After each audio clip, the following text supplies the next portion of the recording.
Module 1, Chapter number 4, Emotional and Behavioral Impact of Dyslexia on Child and Family. Dear parents, ये chapter थोड़ा emotional है, लेकिन बहुत ज़रूरी है इसको समझना। जब बच्चे को डिसलेक्सिया होता है, उसका असर सिर्फ स्कूल और स्टडीज पे नहीं, बल्कि उसके इमोशंस, बिहेवियर, पूरे फैमिली के एनवायरनमेंट पर भी होता है।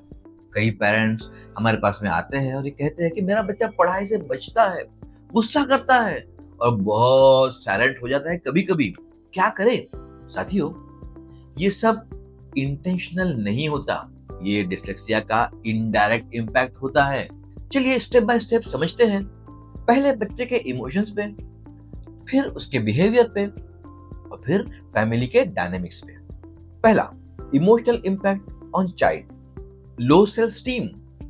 बच्चा बार बार फेल होता है स्पेलिंग को रीड करने में, और जब भी वो गलत रीड करता है क्लास में बच्चे उस पर हंस देते हैं। धीरे धीरे वो सोचने लगता है कि मैं तो बुद्धू हूँ, मैं तो डम हूँ, मुझसे तो कोई भी काम ढंग से नहीं होता, मैं किसी काम का नहीं हूँ। सेल्फ कॉन्फिडेंस गिर जाता है उस मासूम का। एक बच्चा जो मैथ ओरली सही करता है लेकिन लिखने में गलती करता है, टीचर के सामने शर्मिंदा होता है, अगले दिन वो होमवर्क करके लाना ही नहीं चाहता क्योंकि वो अवॉइड कर रहा होता है उसको। Frustration and anxiety. जब बच्चा अपनी पूरी कोशिश करता है फिर भी रिजल्ट नहीं आता तो वो फ्रस्ट्रेशन में चला जाता है, फ्रस्ट्रेशन बिल्ड होता है उसके अंदर। वो एंग्शियस हो जाता है, एग्जाम के पहले उसके पेट में दर्द होता है, सर में दर्द की वो कंप्लेंट करता है। आप में से बहुत सारे पेरेंट्स इसको रिलेट करते होंगे कि आपका बच्चा, मम्मी आज पेट बहुत दुख रहा है या सर बहुत दुख रहा है, शिकायत करता रहता है। क्लास 4 का बच्चा टेस्ट के दिन नहीं जाना चाहता स्कूल क्योंकि रात भर वो टेंशन में सो ही नहीं पाया होता है। Fear of failure and Shem. बच्चा क्लास में लाउड रीडिंग अवॉइड करता है क्योंकि उसे लगता है कि अगर मैं पढ़ूंगा तो सब हंसेंगे। होमवर्क ना देने का एक्सक्यूज बनाता है ताकि दोबारा इंसल्ट ना हो। Withdrawal and silence. कुछ बच्चे बहुत क्वाइट हो जाते हैं, ग्रुप एक्टिविटीज को भी अवॉइड करते हैं। उन्हें लगता है कि वो नॉर्मल नहीं है और स्लोली वो दूसरे बच्चों से डिस्कनेक्ट होने लगते हैं। यहाँ पेरेंट्स के लिए एक टिप देना चाहूंगा। हमेशा अपने बच्चे को एश्योर कराएं कि तुम स्मार्ट हो, तुम अलग तरीके से सीखते हो और मैं तुम्हारे साथ हूँ। ये सेंटेंसेस बहुत सिंपल है लेकिन ये आपके बच्चे के अंदर बहुत सारा कॉन्फिडेंस भर सकते हैं।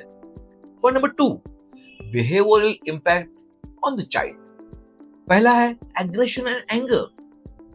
जब फ्रस्ट्रेशन ज्यादा हो जाता है तो बच्चा गुस्सा दिखाता है, होमवर्क को टीयर करता है, पेंसिल को तोड़ देता है, मैं नहीं करूंगा ये सब बोलने लगता है। एक्चुअली वो रेजिस्टेंस नहीं है बल्कि आई कांट डू इट का सिग्नल है। Avoidance behaviour. होमवर्क अवॉइड करता है, एक्सक्यूजेस बनाता है, बुक खो गई, बुक दोस्त लेकर के चला गया, पता नहीं मिल नहीं रही है। क्लास में भी बार बार टॉयलेट जाने का बहाना करता है ताकि अब जब टीचर रीडिंग करने के लिए बोले उससे बच पाए। Clowning and attention seeking.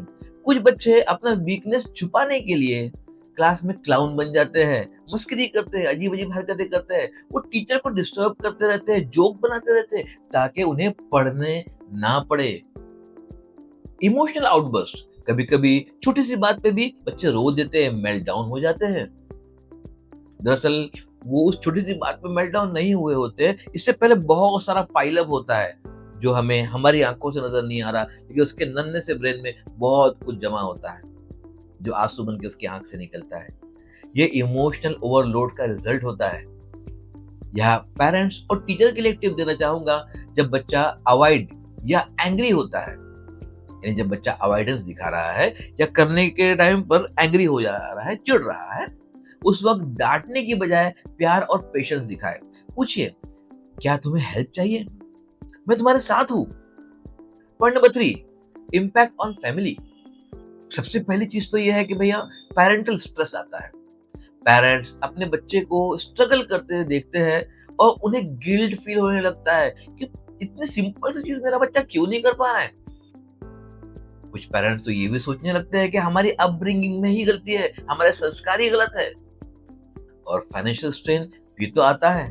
Assessment, therapies, tuitions, ये सब महंगे हैं, काफी कॉस्टली होते हैं। इस कोर्स का मकसद भी यही है कि अगर कोई पेरेंट चाहे कि अपने बच्चे की हेल्प कर सके, तो इसके जरिए से इसे सीखकर वो बहुत ज्यादा हद तक अपने बच्चे की हेल्प कर सकता है घर में ही। इससे बहुत सारा ट्यूशन एंड थेरेपीज का कॉस्ट बच सकता है। Misunderstanding in family, grand parent या रिलेटिव्स कहते हैं ये तो लेजी है, तुम लोगों ने इसको बहुत लाड प्यार में गंदा कर दिया है, बहुत पैम्पर कर दिया है। इस वजह से पेरेंट्स आइसोलेटेड फील करते हैं कि उनकी बात कोई समझ नहीं पा रहा कि बच्चे को क्या हो रहा है, और बच्चे को भी ब्लेम करने लग जाते हैं कुछ पेरेंट कि तुम्हारी वजह से हमें बातें सुननी पड़ती है, इतनी छोटी सी चीज तुमको समझ में कैसे नहीं आ रही है। Impact on siblings, dyslexic child को एक्स्ट्रा अटेंशन मिलती है तो दूसरे बच्चे को ये लगने लगता है कि पेरेंट्स उससे ज्यादा प्यार करते हैं, मुझसे नहीं। यहाँ पर सिबलिंग राइवलरी भी पैदा होने लगती है। हाँ, कभी कभी सिंपैथी भी डेवलप होती है।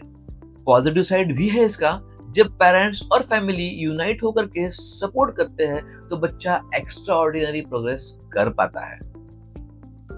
इंटायर फैमिली एम्पैथी और पेशेंस डेवलप करती है जो लॉन्ग टर्म में एक स्ट्रेंथ बन जाती है उस बच्चे के लिए।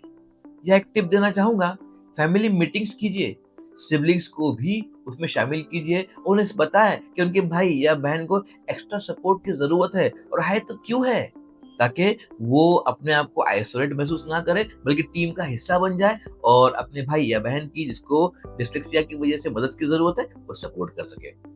तो पेरेंट्स, हमने देखा डिस्लेक्सिया का इम्पैक्ट एकेडमिक्स से भी ज्यादा फैमिली लाइफ पर होता है। वो बच्चे के सेल्फ स्टीम, इमोशंस, बिहेवियर, बल्कि पूरे फैमिली के डायनेमिक्स को अफेक्ट कर सकता है। इसलिए पेरेंट्स के रोल को यहाँ पर सबसे ज्यादा क्रिटिकल और क्रूशियल हम मानते हैं। बच्चे को लेबल करने की बजाय उसे एनकरेज करना चाहिए, गुस्सा करने की बजाय पेशेंस रखना चाहिए, और गिल्ट फील करने की बजाय सॉल्यूशन पे फोकस करना चाहिए। अगले वीडियो लेसन में हम सीखेंगे कि कैसे डिस्लेक्सिक बच्चों को इमोशनल और बिहेवियरल सपोर्ट दे सकते हैं ताकि वो अपना फुल पोटेंशियल अचीव कर सके। याद रखिए, dyslexic child doesn't need pity, they need patience and positivity.